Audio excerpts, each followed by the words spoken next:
Preso. Che traduzione è?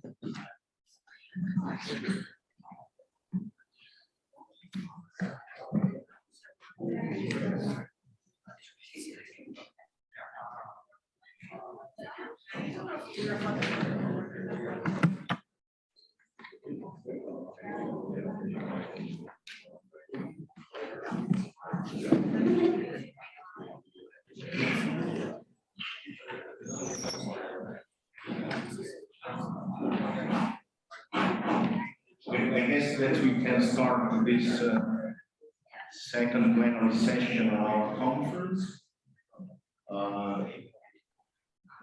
We will have a invited talk by Professor Philippe Agnon in this session, but before, I'm happy to give the floor to Professor Flavio Bazzana, who is the Dean of the Department of Economics, for an introductory address.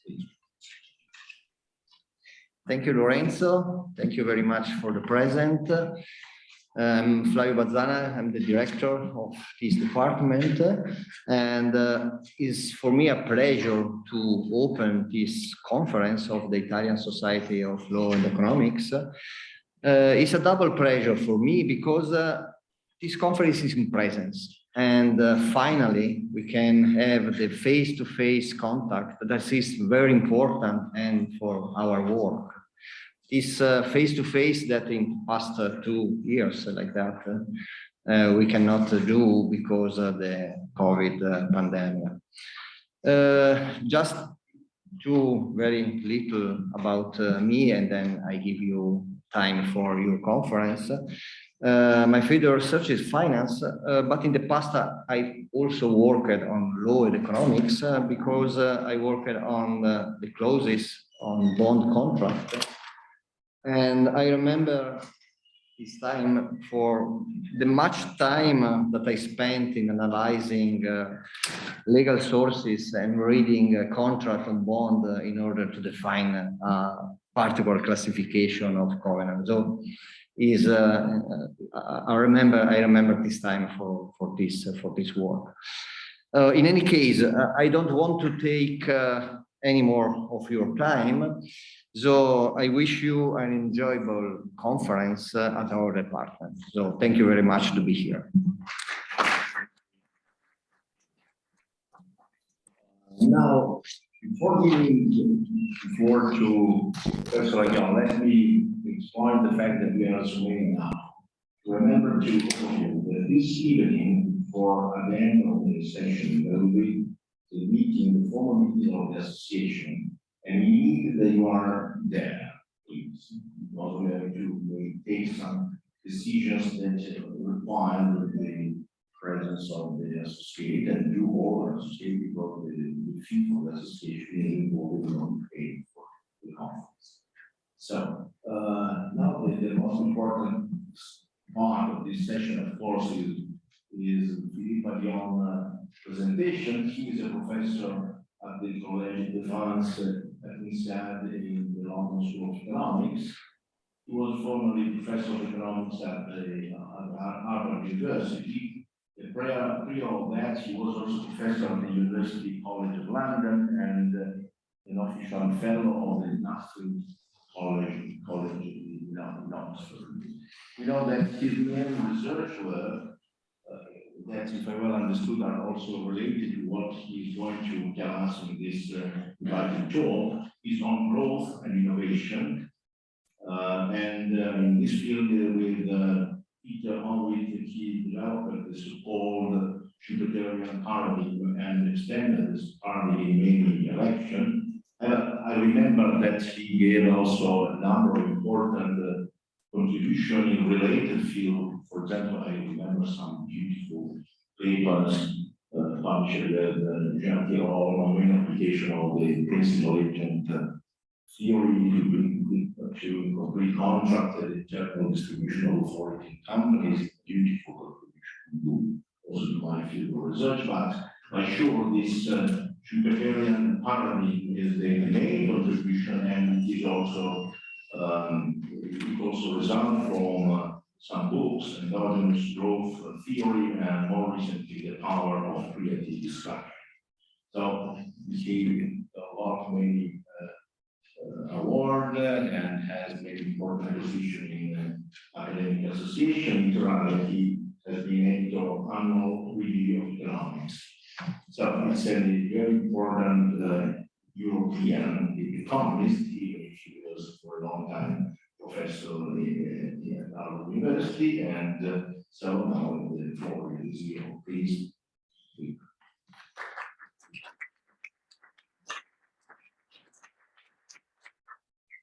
So can I, is that, thank you very much. Can I start now? Yeah. Yes. Yeah, very good. Okay.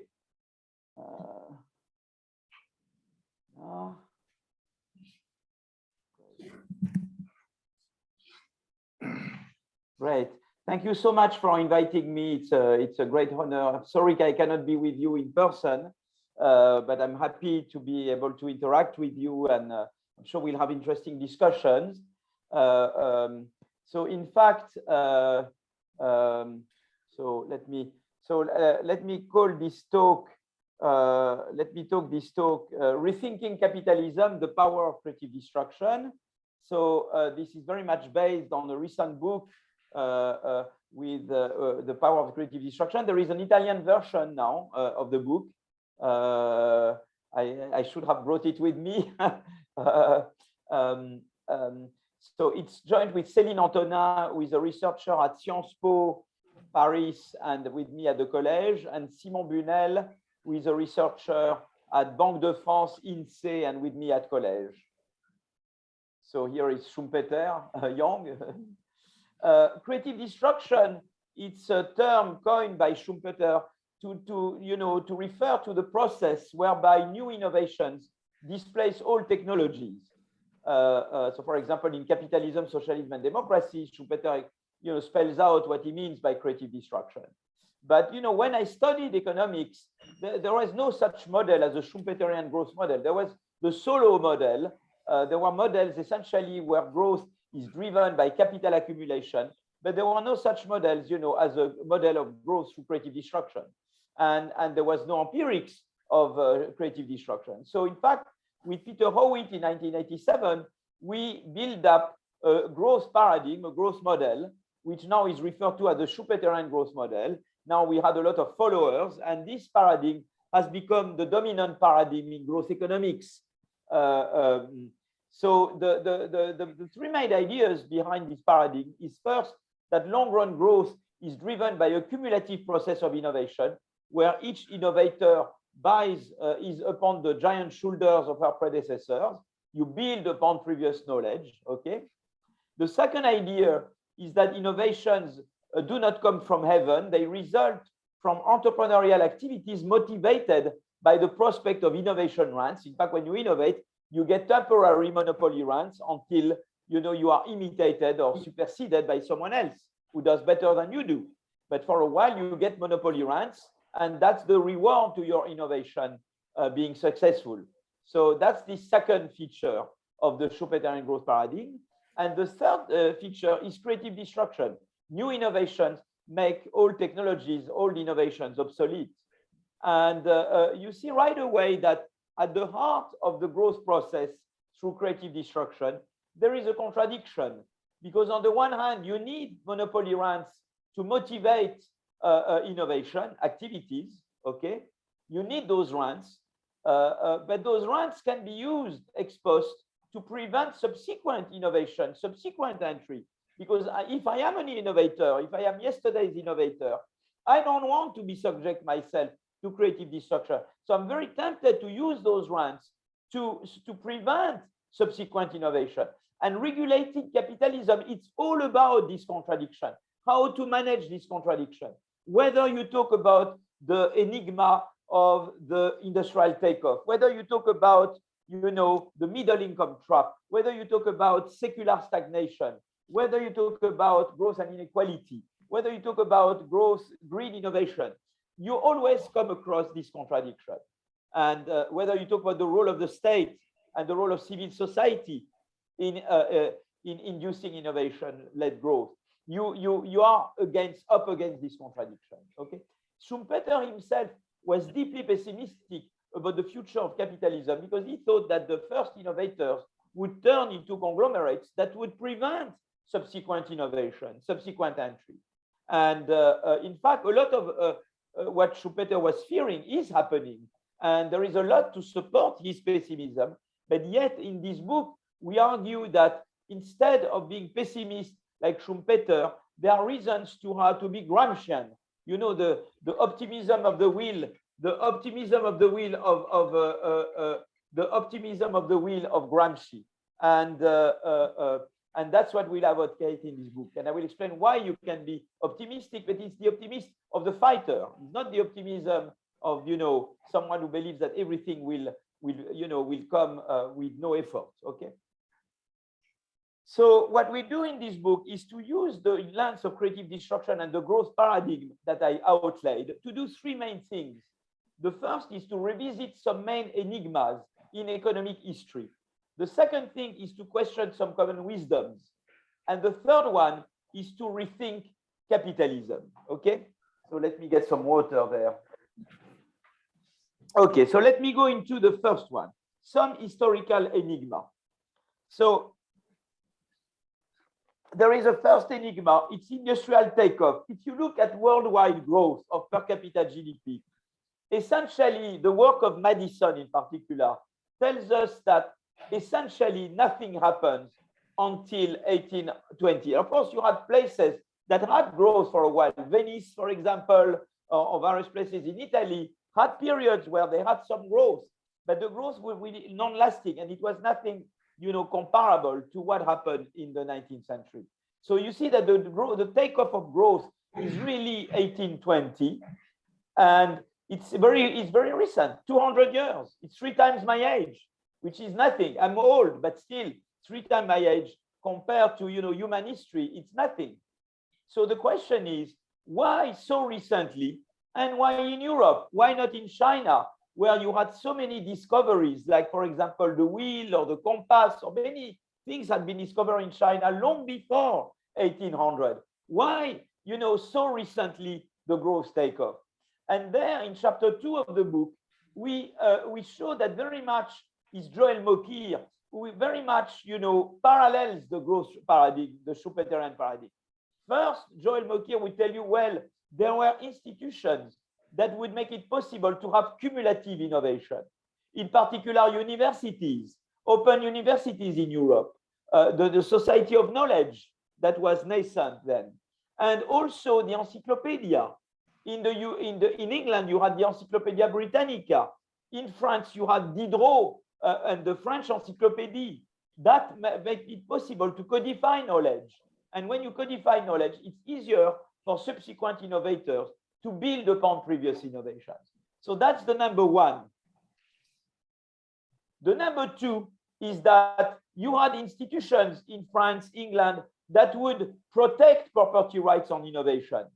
You see, the Glorious Revolution in England and the French Revolution, then followed by Napoleon, you know, set up institutions that would protect property rights before the aristocracy could essentially expropriate you. So there would be no point innovating because you would be expropriated by the aristocracy, by the lords, by the kings, you see, but not after the Glorious Revolution in England and not after the French Revolution and Napoleon Code. Okay, so that's the number two. And the number three, creative destruction. You see, in China, whenever you would have a successful innovator, the emperor would be scared that this innovator becomes too powerful. And usually you would make the life of the inventors hell. You see, you would not allow them to develop because the emperor would be concerned that their power be threatened by these new innovators. But in Europe, you know, if, for example, in France, you would persecute an inventor, the inventor could flee to England or to Switzerland or to Prussia or, you see, to neighboring places in Europe, because in Europe you have competition between European countries, and this competition made it possible for creative destruction to survive and to develop. You see, And that's what's very interesting, is that very much institution existed for these three conditions that you need to fulfill to have, you know, growth through creative disruption. Can you hear me well? Is that okay? Can you hear me? Yes. Okay, okay. So another historical enigma that you can, you know, that you can understand through the lens of the Schumpeterian growth paradigm is secular stagnation. You see, if you look at average annual TFP growth in the US, you see between 1995 and 2005, productivity growth in the US went up a lot. But then it has gone down a lot since 2005, 2006. And it's an enigma because you have the IT revolution and the artificial intelligence revolution in the US and elsewhere in the developed world. And yet you have declining productivity growth. So why is that? So in chapter 6 of the book, we entertain various explanations. Is it the case that ideas are harder to find? Is it the case that growth is mismeasured? We find that indeed we don't know how to measure productivity growth, but that's not what explains this observed slowdown. The most compelling explanation for the observed slowdown, and you see this up and down, is very much in the IT producing sectors, and in the which is the black curve, and in the IT using sectors, which is the gray curve. So the story is that when you had the IT revolution, it allowed firms to do many more things, and especially superstar firms that had very good social capital. And that's where you had, you know, Microsoft, Apple, Walmart, then Facebook subsequently.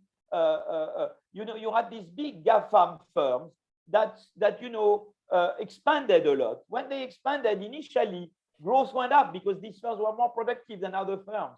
But then what happened is that once those firms, you know, spread through all the sectors of the American economy, they ended up discouraging innovations by non-superstar firms. And that's why you have the growth decline.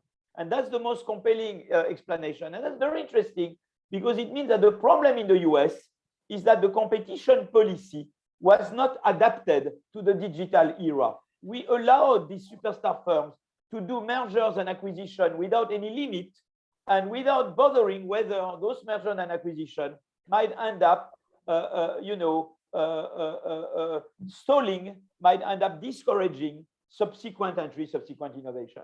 And we need to adapt competition policy. And so what we explain in this chapter 6 is that if they manage to reform competition policy in the US, which the Biden administration is trying to do, they might be able to put an end to the secular stagnation and to resume the growth and to allow the IT and AI revolutions to really give all the growth power that they can. But you see, growth is the result of a technological revolution and institutions. If the institutions are not adapted to the technological revolution, the same revolution, instead of boosting growth, can become an impediment to growth. And that's what's happening with the secular stagnation. But you see, it's very much the Schumpeterian conundrum. The big innovators, which were the GAFAM firms, the Google, the Microsoft, you know, the Amazon and all these guys, initially they boosted growth, they innovated, but they ended up discouraging innovation by other firms. And the way out of that is competition policy in particular. And I will get back to competition policy and the role of it. That's where I'm different from Schumpeter. Schumpeter would tell you that there is nothing to be done, or Gordon would tell you there is nothing to be done. I tell you there is something to be done. Change competition policy. And that's where I am much more Gramsci than I am Schumpeter in that respect, you see. Okay? Here is entry for you. You can see that the rise and fall in growth is in fact parallel by a rise and decline in entry rates. The entry rates of new innovators went up in the mid, you know, between 95 2000. But then after, since the beginning of 2000, the rate of entry of new firms went down because these large firms discourage innovation and entry. Okay, another enigma is middle income trap. If you look at Argentina, Argentina was growing as fast as the US between 1870 and 1930. Then Argentina stopped growing as fast as the US. So there is something that stopped, you know, in midway. Argentina started to catch up with US and then stopped midway before it fully catch quota. But there is Korea. Korea was growing very fast, South Korea, between 1945 and the late 80s. And then there was a slowdown of growth in Korea. Japan, which is not a middle income, it's an advanced country, went through the same kind of thing. Very fast growth in Japan between 1945 and the late 80s. And then Japan stops growing. And we explain in chapter 7 what's going on. What's going on is that you have several ways to grow. You can catch up with more advanced technologies, it's catching up growth, or you can grow by innovating at the frontier. Korea and Japan and those countries were essentially catching up, and they had institutions that were adapted for catching up economy, for catching up growth. But then once you catch up, you need to move to institutions that are good for frontier innovation. And in particular, we explain in chapter 4 and 7 of the book that competition is very important if you are in the business of frontier growth, frontier innovation, because you innovate to escape your competitors. When you are in the business of catching up, no big deal if you don't have much competition. But if you are in the business of frontier innovation, you need entry, competition, flexible labor market, and all that. And what happened is that Korea, for example, during the process of catching up, some large conglomerates, you see always the Schumpeter conglomerates, so some big conglomerates called the chaebols developed, and not only they prevented entry of new firms, but they also prevented governments to move towards institutions that are good for frontier innovation. So that's very interesting. It's the same in Japan. You had the big conglomerates in Japan, you call them the keiretsus. The keiretsus, not only they prevented entry and free trade and all, but they put pressure on government in Japan to not go towards, to not move towards institutions that are more favorable to competition and free trade. And that's and what's very interesting, we explain in chapter 7, is that when you had the financial crisis in Korea in the late 90s, it weakened the power of the chaebols, of the conglomerate, and because of that, it made it possible for the Korean government to move towards more competition and more free trade. It's very interesting how the crisis of the late 90s had a good effect because it weakened the power of the conglomerates, thereby making it possible to move towards institutions that are more favorable to frontier innovation. You see? Are you still alive there? Do you follow me? Yeah, we are alive. Yes. You are? Okay. Yeah, I'm hearing. Yeah. Okay. So another enigma is on inequality. We know from the work of Piketty, Saez, Atkinson, that the share of income of the top income earners has gone up since the 1980s in most developed countries. Okay, the share of income of the top 1% income earners. The question is, what are the drivers of the increase in top income inequality? And there, what we explain in chapter 6 of the book is that there are two kinds of top income. There is Steve Jobs and Carlos Slim. Steve Jobs becomes rich because he creates Apple. Mr. Skype becomes rich in Sweden because he creates Skype. But there is also Carlos Slim in Mexico. Carlos Slim becomes rich because he's at the head of an unregulated monopoly in telecoms in Mexico. That's a very different way to become rich. You can become rich through lobbying or through innovating. And those are not the same at all. And let me explain to you why it's very different. Here, I show you, that's part of chapter 5, the effect of innovation intensity on various measures of inequality. That's based on cross-US state panel data. The same US state may be very innovative one year, which is then would be to the right here, or it may be very little innovative, it would be right there. So what we show is the effect of innovation intensity in a state or region in the US on various measures of inequality in that state or region. So first you see the continuous curve shows you that the more innovative you are, the higher the share of income of the top 1%. The reason is because when you innovate, you get innovation rents. So it's, of course, innovation is a source of top income inequality. Mr. Skype, Mr. Apple, Mr. Steve Jobs, they become rich because they innovate. Okay, and that's clearly a source of top income inequality. That's the continuous curve. But you see, what's very interesting is the dotted curve. Here I look at the Gini, which is a more global measure of inequality. It's how globally the society is away from perfect equality. When the Gini is 0, you have perfect equality. Everybody earns the same. When the Gini is 1, is that almost everything is earned by the richest. Okay, so the Gini, what's very interesting is that you see that innovation does not affect the Gini. So it's a measure, it's innovation. It's true, increases top income inequality, but it does not increase global inequality. And the question is why it does not increase global inequality. It's because innovation increases social mobility. You see, the more you innovate, the higher social mobility. How do I measure social mobility? Is the probability that a child gets to the upper income brackets if the parents are in the lowest income brackets. And what you see is that innovation, particularly innovation by entrants, is positively correlated with social mobility. So it's very interesting innovation. It's a source, it increases top income inequality because when you innovate, you get grants. But on the other hand, it increases social mobility. And the reason is creative destruction. Innovation is new people replacing old people. That induces social mobility. So it's a very interesting source of top income inequality, innovation, because innovation gives you growth.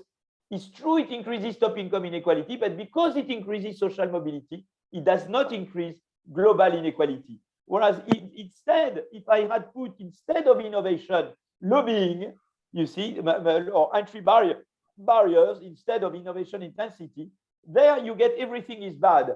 Because lobbying, you lobby like Carlos Slim to prevent entrance.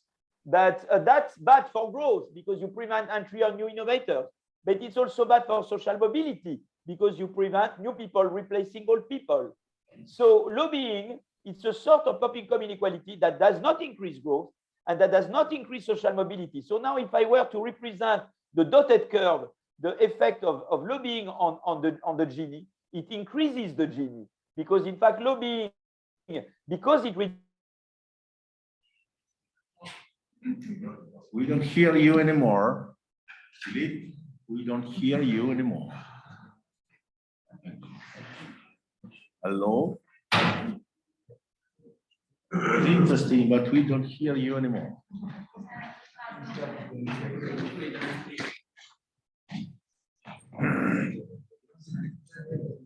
Se è successo, non è successo. No, penso sia un problema. Non ho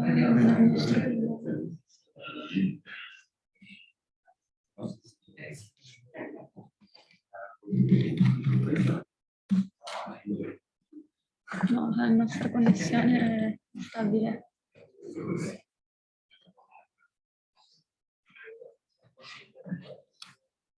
Lui sta parlando. Professor, can you hear me now? Okay. Just now, Just now.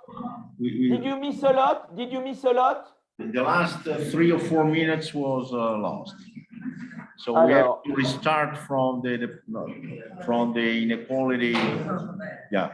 So did you see? So you see innovation increases top inequality, but it does not increase the Gini because innovation increases social mobility. And it increases social mobility because of creative destruction.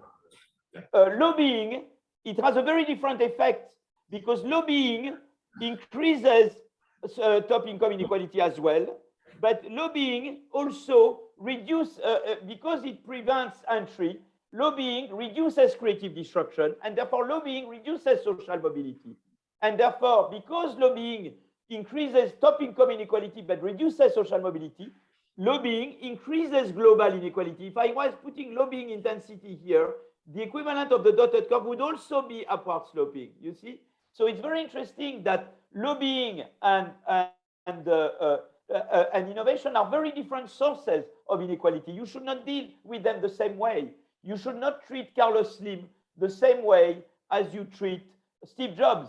In the world of Piketty, you only have Carlos Slims. There is no innovation in his world. And that's what we add to the debate. You see what I mean?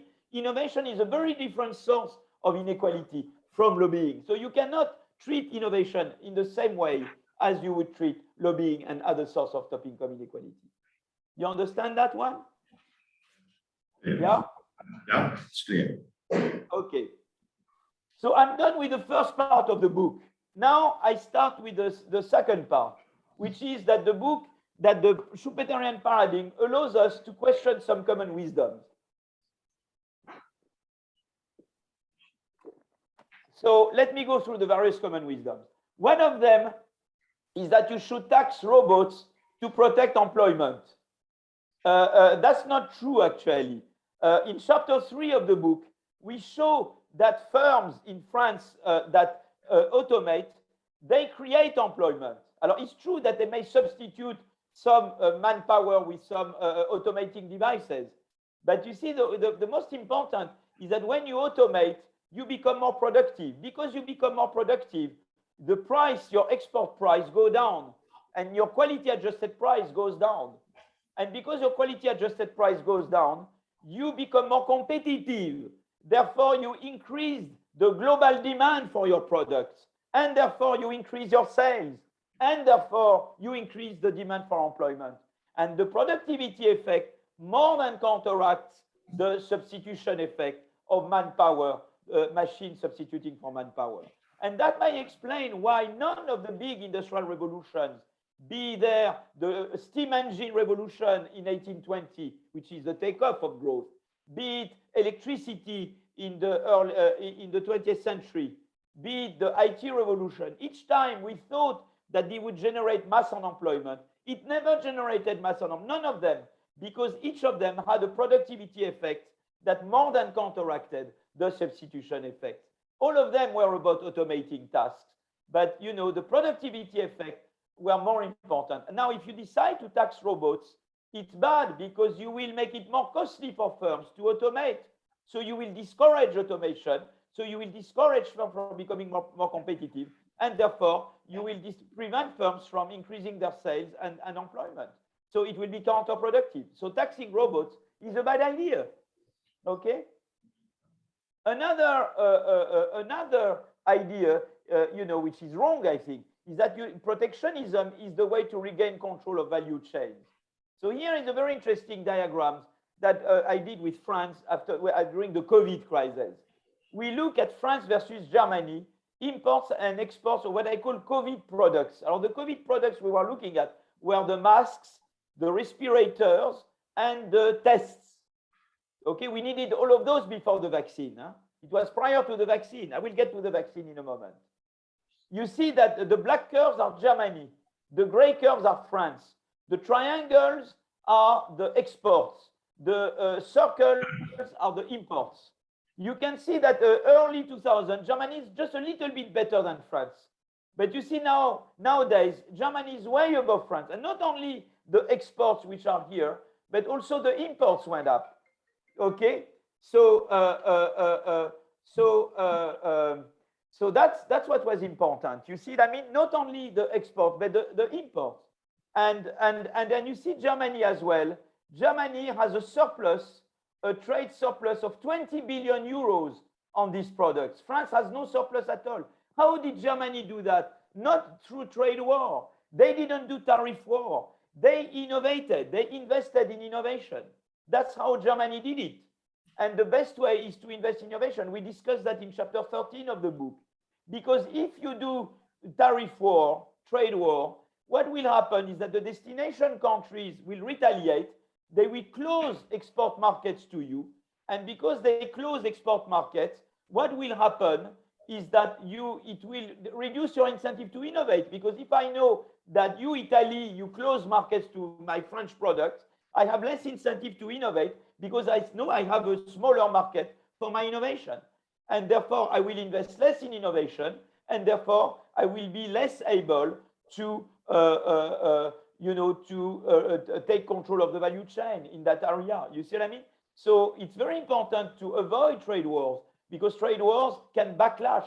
The destination country will retaliate. Therefore, they will close export markets to you. And therefore, you will innovate less. and therefore you will regain control less. And it's all about innovation, because here, look, this is France compared to the world frontier in terms of triadic innovation in pharmaceuticals and in medical technologies.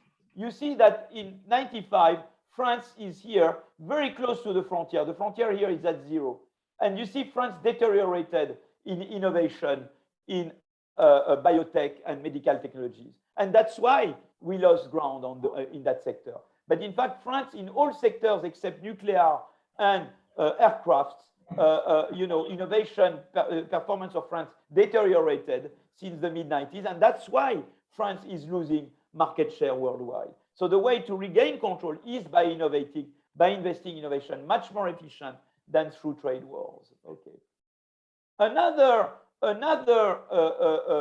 common wisdom that we should question is that some people believe that negative growth is the way to stop climate change. So of course they are not totally wrong in a sense that if you look, you see at temperature worldwide started to go up exactly at the time of the takeoff. Remember, I showed you initially, the industrial takeoff and why it took place in 1820. Exactly at the same time, temperature starts going up. So in that sense, they are not wrong. It's true that it's associated with growth. If we didn't have growth worldwide, there would be no increase in temperature. Okay, but and now if you want more recently, the takeoff of China and India coincide with also their increase in CO2 emissions. So of course there is a link between growth and CO2 emission. But the conclusion should not be that you go back to before 1820. That would be ridiculous. I mean, for example, we had a natural experiment. The first lockdown in France between March and June 2020. GDP in France, French GDP went down by 35%. CO2 emissions went down by 8%. So if we were to follow the advocates of negative growth, we should be permanently in the first lockdown. But I don't know about Italy, but in France, the first lockdown, we had to do it, but it had collateral damage, which were huge. The youth was completely depressed. Half of the young in France have psychological problems. And we know also that the slowdown of growth in developed countries had tremendously negative consequences in the developing world, where many people died from starvation, much more than from COVID itself. So you see, negative growth is not the way. The way is green innovation. And in chapter 9 of the book, we show how we can, the state and civil society can induce green innovation. The carbon tax, because the problem with green innovation is that firms do not spontaneously innovate green. Firms that have innovated in the polluting technologies in the past, they tend to continue to innovate in this kind of technology in the future. And so that means first that creative destruction is a way for you, because of course, when you have a new firm, it doesn't have this, what we call path dependence problem, because the new firm doesn't have a yesterday where it was doing dirty technology. But also we explain in chapter 9 that the state can redirect the technical change of firms through the carbon tax or through subsidies to clean innovation and through industrial policy, smart industrial policy. Nuclear, for example, in France is very good. Thanks to nuclear, France contributes only to 0.8% of worldwide CO2 emissions because of the nuclear. Okay, and but of course we have to continue researching in newer sources, which is hydrogen, photovoltaic, nuclear fusion, all those guys, and of course eolians. We have to continue researching. But you see, there is a role of the state to redirect technical change towards green technologies, and also the role of civil society, consumers, and competition among firms together are equivalent to a huge increase in carbon tax. So that we explain all that in chapter 9. We show how the state and civil society together can redirect the technical change of firms towards green technologies. And that's the future. That's how you will deal with the climate challenge, not through negative growth. And that's what we explain there. Okay, so now I get to the third part of the book, which is to rethink capitalism. So give me 1 minute to breathe.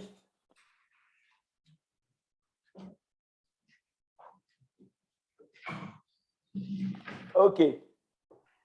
So the book, what it does also is that this Schumpeterian paradigm provides lenses to rethink capitalism. In fact, COVID was a revelator. It revealed, it's a wake-up call. It revealed weaknesses of capitalism, which are different from between countries. In the US, the COVID showed the extent to which the social model in the US is broken.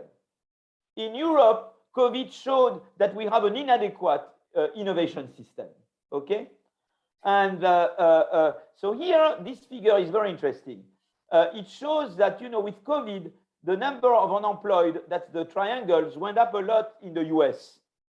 The problem is that in the US, when you lose employment, you have a high probability of losing health coverage. And therefore, the fraction of population without health coverage, which is the circle gray US, went up with COVID. At the time where people needed health coverage, there was a sharp increase in the fraction of American citizens without health coverage. You see, that fraction had gone down here because of Obamacare. You see Obamacare? The beauty of Obamacare, you see that here. But then with COVID, again, it went up at the time where people needed protection.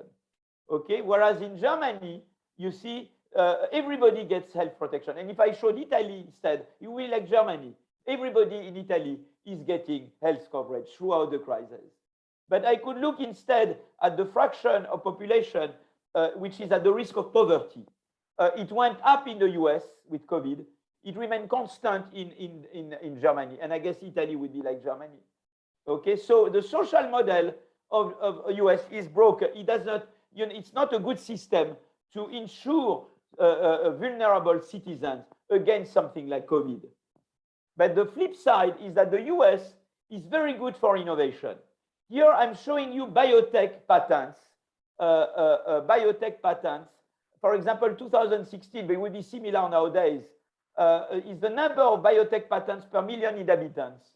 You see, it's much higher in the US than the average EU 27 or the average OECD. You see, and if I, instead of biotech patents, I showed you the triadic biotech patents, if I showed you the biotech, the triadic, the triadic patents, it would be much bigger, the gap between US and the rest. So the US are much better than we are to innovate. Why? Because they have a fantastic ecosystem of innovation. If I only look at biotech, in basic research, they have universities that are very well financed, but they also have, you know, the National Science Foundation. They also have the National Institute of Health. They also have, you know, the Howard Hughes Medical Institute, which is a private foundation to finance basic research in bio. And they have other foundations. So that only for basic research, the US is much better than Europe, okay? But also the US, they have venture capital, very well developed. They have institutional investors, pension funds, mutual funds, much more developed than Europe. And they have the BARDA and the DARPA. So what is the BARDA and the DARPA?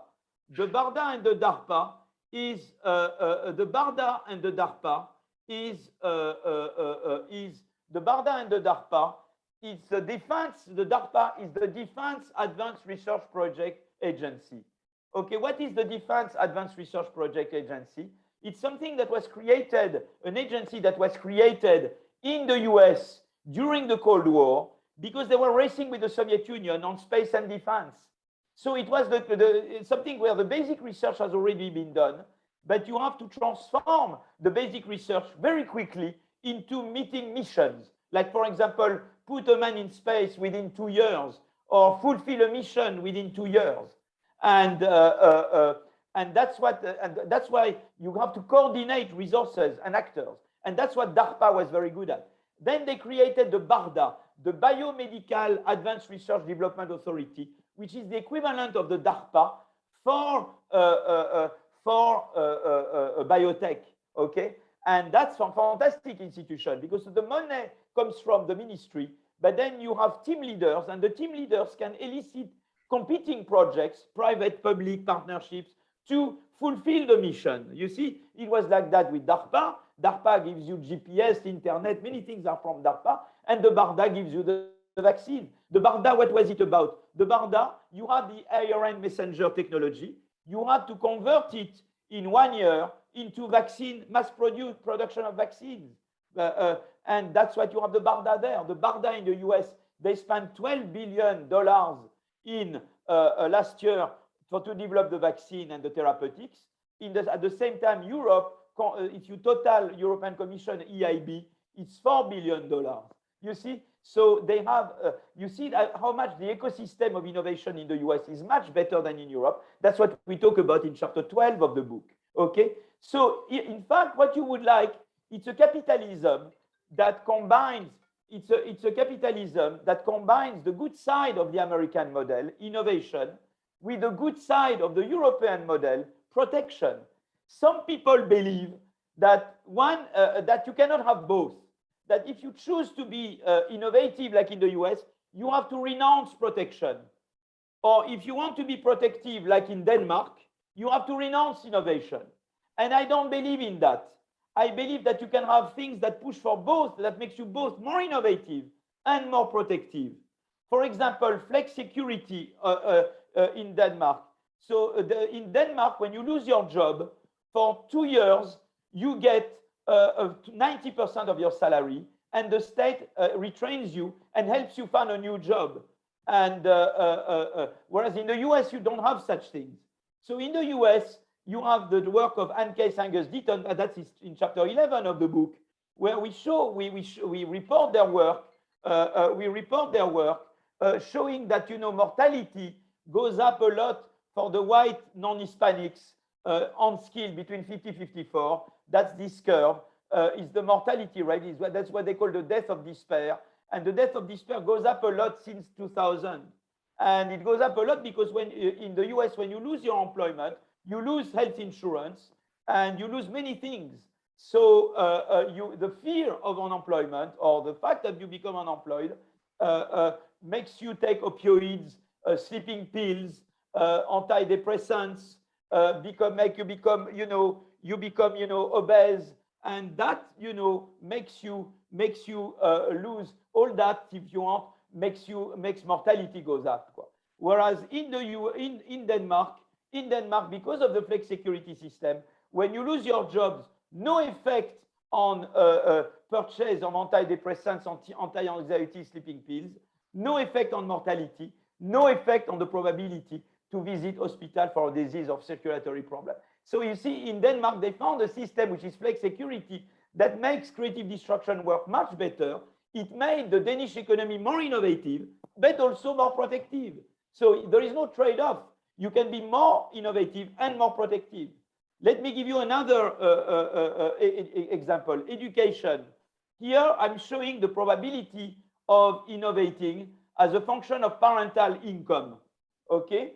And in the US, you see that when you have parents in the upper brackets of the income distribution, you are much more likely to innovate. That's the probability of innovating as a function of parental income. You see it much higher when you have parents in the US that earn much more. That's US recent data, that's US historical data, and that's Finland. I was very surprised with Finland because in Finland, the schooling system is free and high quality. I was very surprised that still you are much more likely to invent when you have parents in the higher bracket. But in Finland, the enigma is because you see, it's not because school is expensive, school is free. But when you have parents, the higher earners parents are also more educated parents, and they transmit knowledge and aspirations to their children. So when I control for parental education, you see the curve flattens a lot. So the problem is that in Finland, they have a very good system, but only since the 60s. You need it for many more generations for the overall curve to flatten out. You see, so it means that if now, in fact, you see, the problem is that in our societies, we have many what we call lost Einsteins. And the lost Einsteins are people who could innovate, but they are born, they are very smart, but they were born to parents you know, who did not transmit the knowledge and aspirations that were needed for them to become innovators. As a result, we have many lost Einsteins. If you invest for several generations in broad and high quality education, you will have less lost Einsteins. So the economy becomes more innovative, but also more inclusive, because growth becomes more people innovate, you see. So that's another instrument to make your economy both more innovative and more inclusive. And the last one is competition. I told you when I spoke about secular stagnation that in the US, growth is inhibited by the fact that the superstar firms stole competition and entry. If you were now to adapt competition and to weaken the power of the superstar firms, you will allow for more entry. That will make the economy more innovative, but also it will make growth more inclusive, because we know that entrant innovation spurs social mobility. That's what we show in chapter 5 of the book. So you can see how flex security, education, competition are tools that make your economy both more innovative and more inclusive. Okay. So at the end of the day, I go back to the pessimism of Schumpeter. Schumpeter's fear was that, you know, first innovators would turn into conglomerates that would prevent subsequent entry. Now you could say, well, the state could do something. That's the firms here, marché. But you could say, well, the state could do something because the state could have competition policy. But we know that the state can be captured by private firms, by incumbent firms.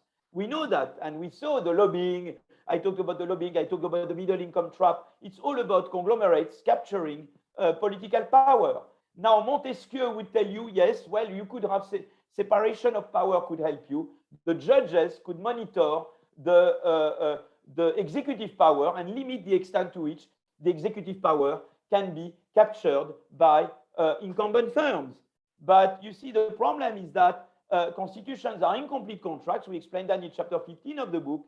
And civil society plays a crucial role as a means of ensuring the effective implementation of the constitutional contract. That's why you need the triangle: markets, firms, market, state, and the civil society. You need the civil society to enforce the constitutional contract and make sure that indeed the state will monitor properly firms and prevent large incumbents to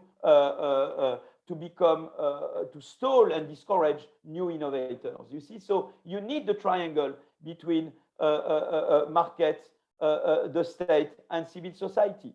And an example, you know, why civil society is so important to enforce the constitutional contract is the US. When you had the Civil War in the US, the Civil War, you know, after the Civil War, there was the 15th Amendment was introduced in the US Constitution, giving rights of voting rights to the African Americans. But as you know, in fact, the southern states in the US introduced literacy tests to prevent African Americans from voting, you see, or poll tax or things like that. And it took the civil rights movement for 100 years, but the civil rights movement, you know, was very important. And it's not until 1965 that you had the Voting Act of the Supreme Court that prevented the literacy test and made it really indeed possible for African Americans to vote in the southern states. So between the moment where you had the 15th Amendment introduced and the enforcement of the 15th Amendment, it took 100 years, and the civil rights movement. You see, that's the Gramscian optimism. You see what I mean? You have ways to avert Schumpeter's pessimism, but they need to mobilize the state and civil society. And there is no, you know, nothing is deterministic, but you know that you have forces that you can mobilize and that make sure that things go the right way. But it takes, you know, hegemony, the right hegemony, and then you'll go back to Gramsci. Okay, and that's the outline of the book, and I stop there. Thank you very much.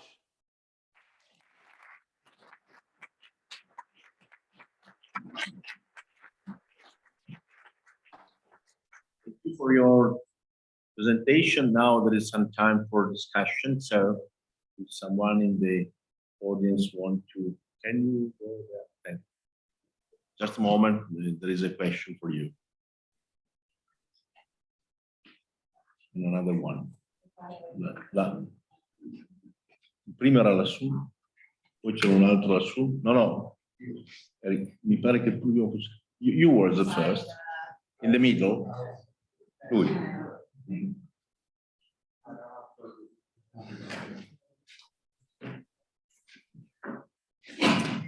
Just a moment. Okay. Do you, Yes. No. do you hear the question? Do you hear the someone speaking? No, not yet. No, I didn't hear the question. It was not. No. Prova a parlare. Go on. Yeah, can you hear me, Professor Aguian? Yes. Oh, that's great. Am ales pace, Professor Valentine said that, and you also I found the presentation fascinating. And I have a very specific question, remembering that actually a keynote speech that took place in this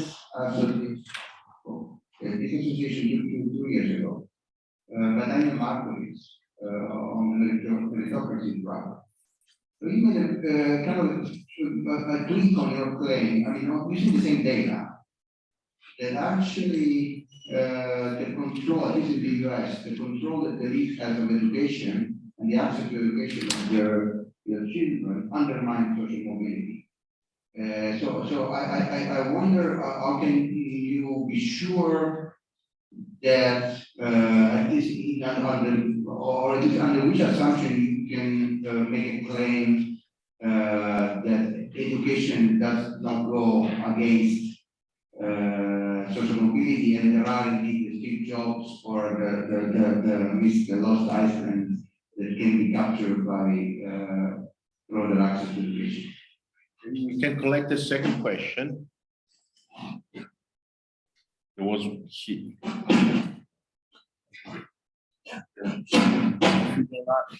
Okay, we now collect 2 questions.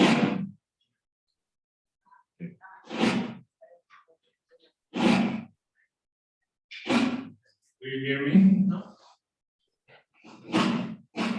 Working? Here? And it's Arhan Esar, from Chicago, PhD student. And it's a wonderful question, and it's a wonderful presentation. Sorry, you know what would be better, because the acoustic is not good. You know what would be good is that if someone could collect the question and repeat the questions to me. I think that would be much better. It would be that you give the question, and then maybe someone who is close to the microphone could repeat the various questions. Okay. So Sorry for that.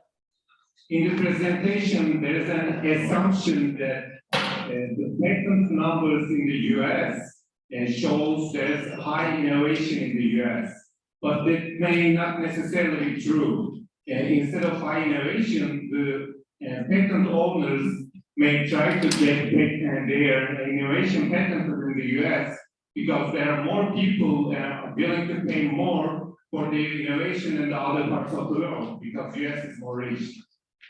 So it may not necessarily be true that high patent numbers is a good indicator of innovation in the US.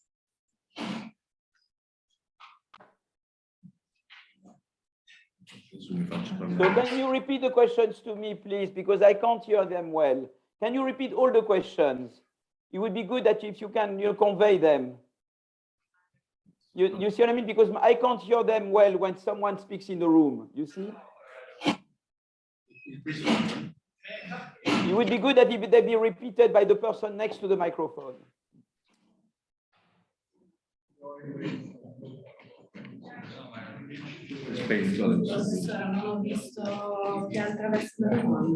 Non importa, adesso non possiamo farle tutte insieme perché sennò devo ripetere. Just a moment, I have to repeat to him, so devo dirgliele io. Yeah. I'm gonna use the one that works. Which one works? Okay. This one. Can you hear me? Yes, now it's much better. Okay, thank you so much. I'm Oscar Borgogno. I'm a researcher at the Bank of Italy. And I Yes. have a short question for you. But could you also repeat the question that were asked before? Because you see, I would like to be able to answer all the Yeah. questions. I will ask first my question. Yeah, and then the other people's question. Okay. Excellent. Good. How can you be so sure that we need a reform of competition policy? I mean, especially what do you mean by a reform of competition policy? Because I'm just wondering that it might be an intrinsic part of the innovative ecosystem that you praised in the US. I mean, it might be the case that the bigness of digital firms, it will be really needed to provide new forms of innovation. And if we're gonna break them up, we're just taking down good incentives for new firms to enter the market and to exploit economic rents. I mean, the current competition policy really builds on Schumpeterian philosophy. And I mean, it might be tricky to change it. Yeah. So you raise a very good question. It's true that whenever you see rents, they could be that the rents are because you innovated or because you prevent new people from innovating. You see what I mean? So there need to be methods to identify the rents. You see, and that's I'm working currently with Pete Clino from Stanford and Timo Boppart and Yui Lee and Antonin Bergeau exactly on that. You have rents, you have to identify the extent to which they are really innovation based or whether they are based on other things, that are, more likely to deter entry. And that's, you're absolutely right. So one has to be very careful on that. I agree with you. So I am not saying you should break up everybody, but I at the very least, when you decide whether or not to allow a new merger and acquisition, you should better factor in the effect that might have on future entry and future innovation. Voilà, that's the thing. That's what Richard Gilbert, for example, is proposing. And so far, competition policy used to be very much driven by market definition and market share, and not enough by the effect that the merger could have on subsequent innovation and entry. So now my book is not on competition policy, but there are now lots of discussion to reform competition policy to go more towards a pro-innovation competition policy. But I agree with you that it might not necessarily mean that you break up everybody. I'm not saying that. But when you look at whether or not to allow a new merger acquisition, you should more than before factor in the effects that might have on subsequent innovation. And that's the idea. You see, that's the thing. But the book is not a book on competition policy. I think there is a lot of work needs to be done to see how concretely you adapt competition policy. But why we believe that it's very much competition policy, because we know that in fact the markups went up a lot because high markup firms became more prominent. Labor share went down because low labor share firms became more prominent. But we also saw the effect on entry rate. Entry rate went down. It initially went up, but subsequently went down. So we know that there was a detrimental effect on entry. So that's what we have to deal with this, and how can you reverse that trend? Yeah. Thank you. Yeah. Let me shortly repeat two questions that was asked before. Yes. First was about education, and essentially the question was that considering data about investment of a rich family in the United States in education, and based on also on a book by Markowitz, who gave a presentation here 3 years ago, our conference.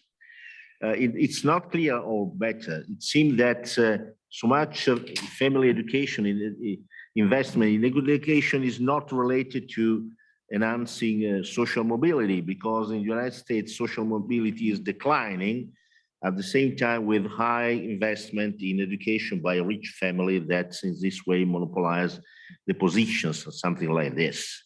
Yeah, so but that's exactly what I say.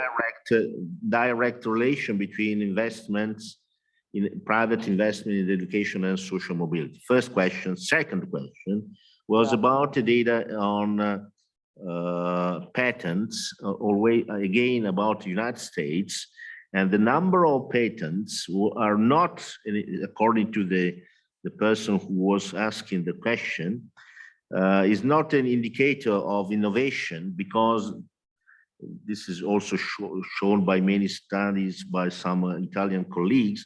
When we sometimes patents are used to stop innovation. This was also said by you. Of course. So this is not a good indicator of. Yeah, well, alors let me answer these two questions. Let me So answer these on are the two questions. Yeah. related. Alors, on the social mobility, the studies indicate that, you know, it's true that in various countries, you have this lost Einstein's phenomenon. You have people who are very smart, but because they are born to poorer family, they don't become inventor. So my point was only to say, if you now reform the education system so that more people could access becoming innovator, you would make the economy more inclusive, because you would have more people who can innovate. That's all I was saying. So that's you would increase the number of people who can potentially become innovator, because this curve that shows that you are much less likely to innovate when your parents are poor, that's very robust phenomenon. It's true in the US, it's true also in Finland now, in spite of the fact that Finland has free education, but it needs to have it for several generations. So that's and the studies are, you know, various studies. I did the Finnish one with my co-authors Otto Toivanen and Ufuk Aksigit. But, you know, the studies on the US is done by Raj Chetty, very serious studies on US data that points to the same kind of things. And I think those are very interesting studies, really pointing to this phenomenon of lost Einstein. So, you know, I think there is very little contest that education is an engine of social mobility. In fact, the work of Chetty shows that where test scores are better, social mobility is higher. And that's the QJE paper of Chetty. But there are other works that point to that direction. Now, it's not only the amount that you invest in education, it's the governance of the education system and the PISA test on the other test scores. So whenever you can improve test scores, particularly in poor families, you improve social mobility. I mean, all the correlations go this way, at least on the work I know. On measuring innovation, you're absolutely right. You can have defensive patenting. That's why it's very important to look at patents that don't cite themselves, and to restrict to triadic patents. If you restrict, for example, to triadic patents that are, you know, registered in the US Patent Office, Japanese Patent Office, European Patent, already you are more likely to be hitting at the good patents. But you can also look at measure of generality of patent, of you know, other metrics of patents. You can use text also to show the novelty of a patent. That you can use now more and more. We use the text of a patent. But also you have measures other than patents. For example, new firm entry is an important measure of innovation. The rate of new entry, productivity growth. So I don't believe that there is only one indicator. I think it's important to always have several indicators. But I agree with you. You have to be very worried that, you know, that part of the patents can be defensive, but that you can deal if you restrict to more like priority patents or triadic patents, you're much less likely to have defensive patents then. So you have various ways to get at that. Yeah. Okay. There is just time for one additional question. If somebody wants to ask it, otherwise we no. Okay. You have to come here to speak in the microphone. Just about the intellectual property of vaccine. You know, the big debate that is okay. raging on. So I can ask him. Yeah, the intellectual property. That's a very big issue, because there is always a trade-off between the need to compensate the innovator, because otherwise, if the innovator is expropriated, we know that there will be no innovation. And on the other hand, you want to diffuse the innovation. So that's a big dilemma. Michael Kramer, who got the Nobel Prize 2 years ago, has a very interesting paper in '96 saying what the state, or maybe a community of states like sovereign wealth funds, could play a role in purchasing innovation from innovators to then diffuse the innovations. So various people have the thought about that. I don't, you know, I refer to you to Michael Kramer and other people, but you're absolutely right. There is this trade-off between compensating the inventor and diffusing the innovation. And that's where the state or community of states can play a big role there to try and you know, square the circle in that respect. There is a last question about a concrete aspect of this. If you can give us your opinion about the debate on limiting patenting on vaccine related, of course, to the current situation of health in not only. Yeah. So what do you think about that? Yeah. I think it's not to remove patents on. I think it's not the right idea to do, because then you discourage innovation. The best way is to purchase the patents, to have systems that purchase the patents, so you compensate the inventors, because otherwise you discourage innovation. So that's why I say it's better than removing patent rights. I think that's not optimal. It's better to have the patent rights, but have a system to purchase the patents and then diffuse the patent and the knowledge. I think that's much better. And because you don't want to kill the innovation. And if you remove the patent system, you kill the innovation. So that's my view. I don't say that everything is patented. For example, in chapter 10 of the book, we show, for example, basic research that should never be patented. You should not patent a theorem. Very basic research is not there to be patented. That's all about freedom and openness. But when you get closer to industrial, applications, then patents play a bigger role. And there you have to worry about, protecting the inventor, but at the same time diffusing. So that's where I think, you need to be more careful. By the way, let me end up saying I'm a big admirer of Draghi. I think what Draghi does is great. And I'm trying to tell Macron to emulate Draghi's policies. Thank you. Thank you so much. Thank you very much. Thank you so much.